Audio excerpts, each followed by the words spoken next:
ఇది 35 మండలాల్లో ఈ స్కామ్ జరిగింది. జనగామ జిల్లా, యాదాద్రి భువనగిరి జిల్లా, మేడ్చల్ జిల్లా 35 మండలాల్లో ఈ స్కామ్ జరిగితే దీని మీద విచారణకు ఒక సిట్ వేయొచ్చు కదా. ప్రతిపక్షాల మీద మా మీద సిట్ల వేస్తున్నారు.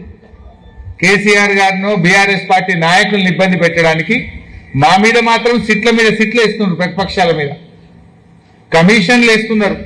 విద్యుత్ కమిషన్, కాళేశ్వరం కమిషన్, మా గౌరవ శాసనసభ్యులు కౌశిక్ మీద సిఐడి వేసిండ్రు. బీఆర్ఎస్ నాయకులను వేధించడానికి సిట్టులు, సిఐడిలు, కమిషన్లు, అక్రమ కేసులు, అరెస్టులు బీఆర్ఎస్ మీద చేస్తారు.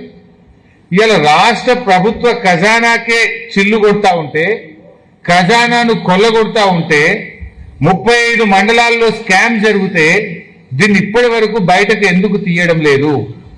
దీని మీద సిఐడి విచారణలో ఒక సిట్తో వేసి దొంగల్ని దొరకబట్టాలనా వద్దా?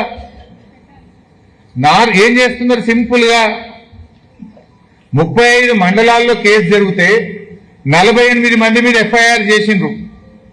ఓ 15-16 మందిని అరెస్ట్ చేసిండ్రు. కేసు మీరు దాచేసిండ్రు. అసలు విషయాలు బయటకు వస్తలేవు.